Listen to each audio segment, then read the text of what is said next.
let's be honest, the truth is there are a lot of jobs out there that we don't know much about. And we are so blinded by the media version of them, and we don't realize exactly what certain jobs do or how much they pay. So in this episode, I'm going to showcase a job that you typically see drive past you. You sometimes utilize it as a public transport, but I don't think most of us question to whether they make just enough to get by or are they making a killing in it. And that job is black cab drivers.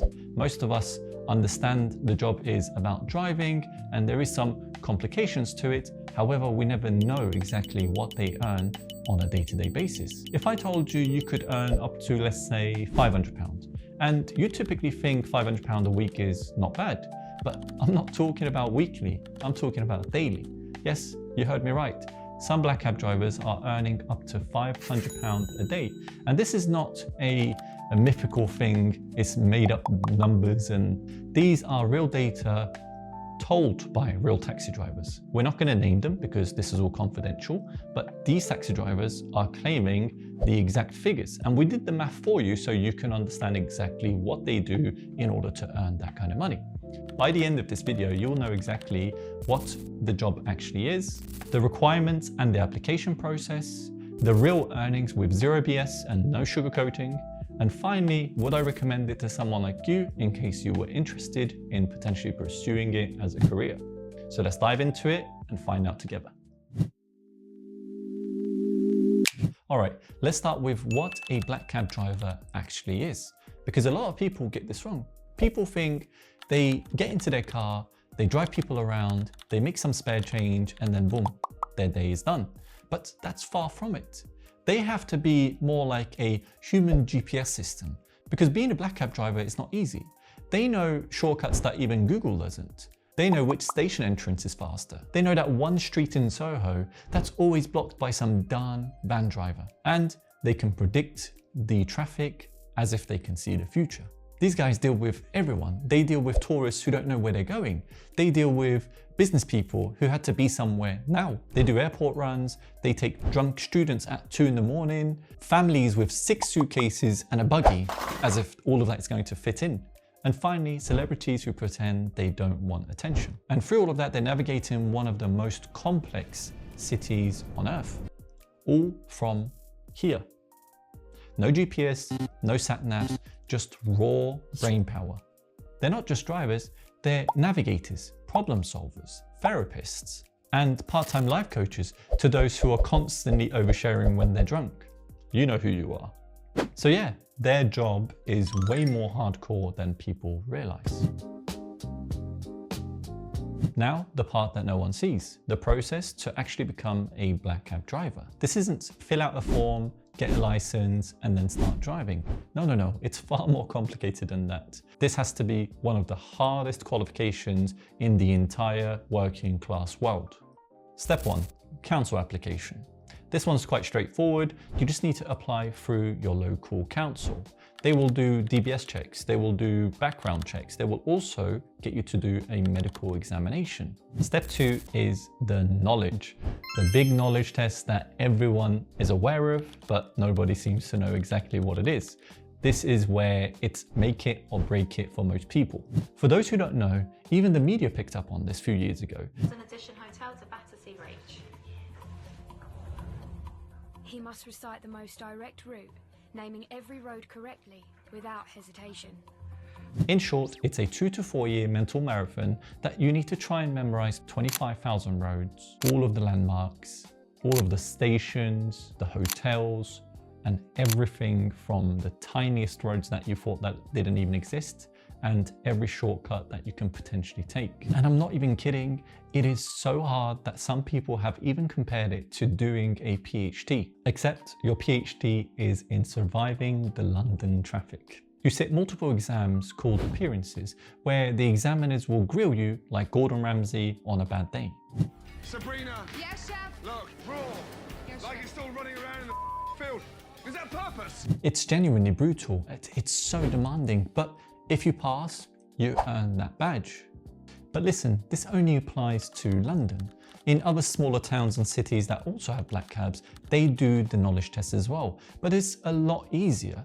And the best way to describe it is as if you're doing your Year 9 exams instead of trying to become a doctor. So don't worry, not every city requires you to sacrifice 3 years of your life as well as half of your sanity. Step 3 is the driving test. This one is quite straightforward. You'll have an examiner sit in the car. Be it that you're in London and you'll have to be in a black cab, or perhaps you're in other cities and towns where you'll be allowed to drive your personal car. And they'll ask you to do certain performances in a way where they will need to see how well you deal with a customer, where you stop, how you position yourself, how you communicate with them. And they will also ask you to go from a short A to B without using your phone. But this should be quite easy for you since you already know how to drive. The only thing left is just dealing with the person, which is technically the examiner, but you could class it as a customer. So you should be fine. I hope so. Step 4 is wheelchair assessment. Becoming a taxi driver means that you need to know how to deal with certain types of customers. And sometimes you might need to pick up customers who are in wheelchairs. And although it's quite straightforward, if you turn up to the assessment not knowing what to do, the examiner is going to look at you as if you're trying to solve a Rubik's Cube. So it can get complicated, but it shouldn't. I'm going to save you the laughters and I'm going to teach you exactly what you need to do. You position yourself in a way where your ramp can come out. You then push the passenger into the car, putting the harness on, the seat belt, and then when you get to the destination, you just need to repeat yourself in reverse so that you can safely take the customer out. Just as simple as that. So before you do that, you can watch some videos on YouTube. They do teach you exactly what you need to do, but I just told you what to do, so you should be perfectly fine.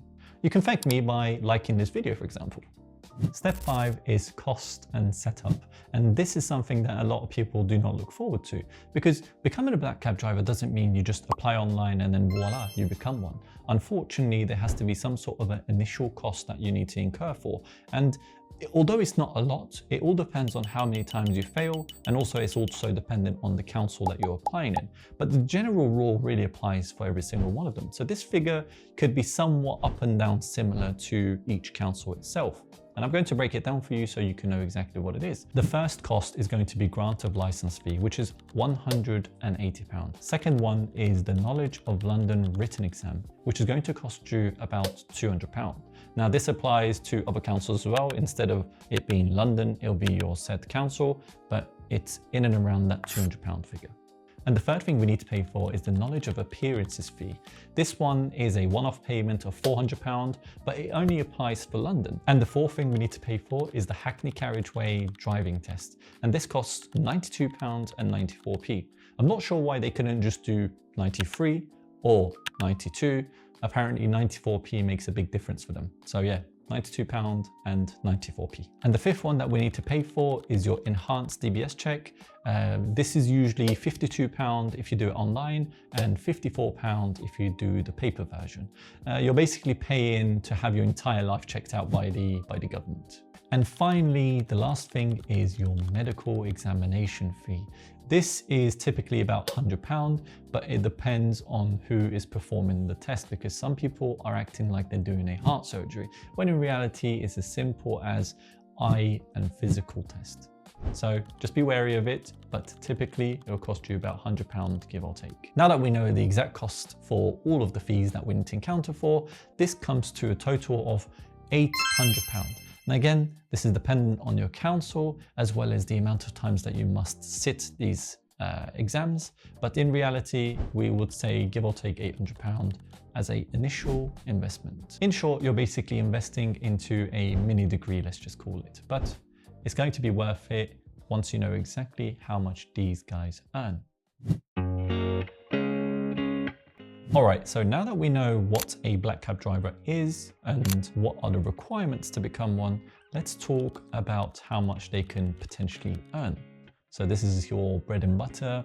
This is what you've all been waiting for. And before I speak about the numbers, I want to put a disclaimer up. Although you could potentially earn these numbers, these are all subject to the person and how they work. Typically on average weekdays, such as Monday to Wednesday, where work is somewhat quieter, you could expect to earn anywhere between £300 to, I would say, about £400 if you were to work in London. And if you was working in smaller cities/towns, you could expect to earn anywhere between £150 to £300 a day. Peak nights and weekends is where you make the most amount of money. This is where a lot of people come out and they want to see the sights and they want to go do things with their friends. You're going to pick up people and take them a lot further. So the figures are going to be a lot higher, and you can expect to earn anywhere between £450 onwards to about £800 a day, depending on which day it is in London. And for smaller towns and cities, you can expect to earn anywhere between £300 to about £650. So it's a lot of money, but there's a reason to why they earn that. And the top earners who know exactly what the business is about, where they need to position themselves, and they understand the flow of the city the best, they can earn anywhere between £2,900 to £3,300 a week. That's some insane amount of cash that someone could earn. And to call yourself a taxi driver and earn doctor's money is crazy to me. But it's true. It's the reality of what these people are actually earning. But it just doesn't happen to be the exact total figure, because you must take your expense out of that, and there are a lot of costs that you need to be aware of prior to getting your hopes up and thinking that you can earn huge amounts of money by just becoming a taxi driver. So let's speak about expenses. The three typical ones that applies to every single black cab driver is your insurance, your fuel cost, and also your maintenance. This is a universal thing, it applies to every single person. But here's where things change. On top of that, if you live in London, London has a regulation where you must drive an EV car when you pass your test, which means if you attempt to buy a brand new LEVC, it's going to cost you onwards of £70,000. That's as much as a used Porsche 911. And to be honest with you, you could either be a taxi driver or a race driver. But at least one of them is a skill that gets paid, and the other one is a depreciating asset. You could also choose to lease the taxi instead of buying it outright, which will be a lot easier, and there are options out there for it. Unlike London, there's also another cost that you need to be aware of, and that is renting. Because in certain cities and towns, they have a restriction on how many cabs that they can have on the road at one go, meaning that the council would only give you your badge and not a plate. In order to acquire a plate, you either have to find a person that's willing to sell it to you, which is a hefty price to pay for, or perhaps you need to find someone who's willing to rent out their cab to you on a weekly basis. So these people are those who already have the cab, and maybe they would share it with you so that you could do a shift work, either mornings or evenings with them, and you'd pay them directly, let's say £300, £400 a week. So it's a cost that you must be wary of, because again, all of this adds up, and it's not as simple as just, becoming a taxi driver and then voila, you can go driving. And finally, in our expenses segment, we have the self-employment tax. When you become a taxi driver, you automatically become self-employed. At the end of the year, you must declare everything that you earn and showcase it to the government, which means you have to do your total gross, then you will have your expenses, and whatever's left for you, that portion there, the government is going to tax.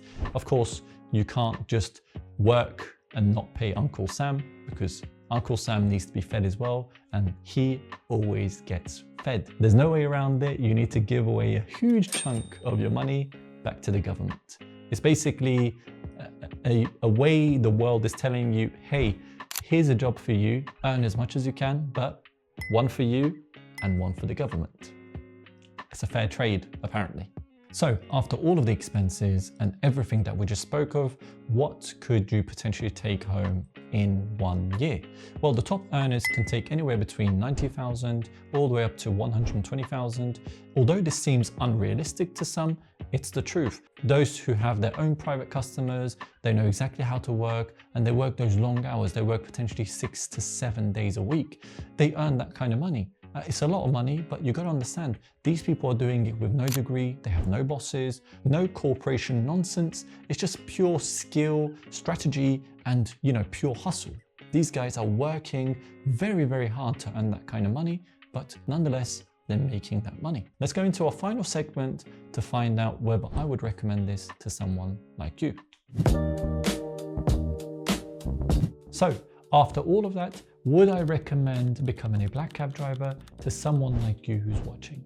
And the truth is, if you could say yes to the following, then I would say go right ahead. If you don't enjoy your typical 9 to 5, you don't like having managers or bosses telling you what to do, you enjoy the idea of having your own freedom, you get to work when you want to work and you get to take days off when you want to, and you like to drive around, you like to talk to new people, and you also enjoy having to see new places. Because this job is so exciting every single day, you don't actually see the same trips. You get to go new places that you've never visited, sometimes outside of the city and sometimes within the city.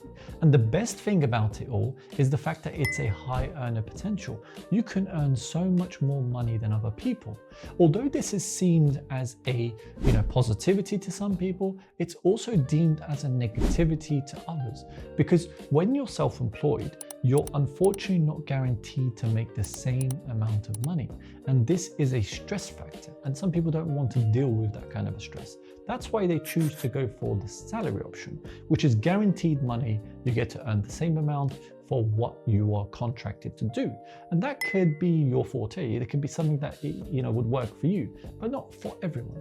And there are other negativities that you must think of. You need to be a people's person. If you don't like talking to people, if you don't like having drunk people in your car that could potentially throw up, if you don't like driving and being sat in traffic all day, and you don't want to give away your weekends, and the biggest one is something that kind of makes me laugh, I'll be honest with you, because it shouldn't be a reality, but unfortunately it is. And that one is the fact that there is a status to it. And this negativity stems from people not realizing what this job is. Because a lot of people look at black cab drivers as a kind of low-class citizens. These are the people that didn't study, they didn't do their educations, and they ended up in a black cab. So now they're driving around making the bare minimum. Well, they're far from it, because we just told you it takes 2 to 4 years and you need to memorize 25,000 streets. That's not easy. That's very hard. And people don't know this, and they will never know this unless we create stuff like this, environments like this, to tell people. And the reality behind everything that we do is going to be subjective to the money at the end of the day. It's what you make and take home. It's not the status behind it. Someone who's a manager or a boss of something could earn maybe 40, 50, 60,000 pounds a year, and everyone would look at them and clap for it. They'd be, yay, look at that guy, he's a manager. But he's not making, or she's not making, as much as a black cab driver. So do we then think of black cab drivers as a, low budget people?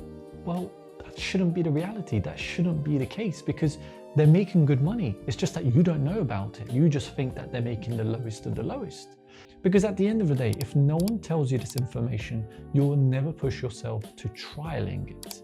And if you try it and succeed, you might make a lot of money very quickly. And one of the quotes that I like to say is the fact that if you're working for someone else's dream, you're only turning up to make that a reality for them. You might want to live in a better house. You might want to have a nicer car. And all of these cost money. And unfortunately, if you're from a place like the UK, we grow up understanding that we must go to our education system, such as universities, and study something to then qualify for that and do that job. But I see so much of youngsters who study a qualification and never end up doing that job to begin with, because they study it and halfway through they realize this is not for them. So why do we waste time? This is because we produce people who are employees. We need employees so that businesses can thrive. And to be honest with you, that's fine, that's normal, because some people enjoy that. What I'm trying to say to you is that if you have passion towards becoming successful and you want to make the most amount of money and make something of yourself, then see it as stepping stone with everything that you do. With everything that is out there, take everything into consideration. Cross this one out, maybe tick that one, and see which one works for you. Trial it, do it for 6 months, do it for a year, whatever it is. You might end up in a better position than you was 5 years ago, and you might really, really make something of yourself. Our mental health, our physical health, everything that we do is for ourselves. and we need to become better in everything that we do. With that in mind, I hope you enjoyed this. I hope you took something on board. Thanks for watching. I hope to see you in the next episode. Take care.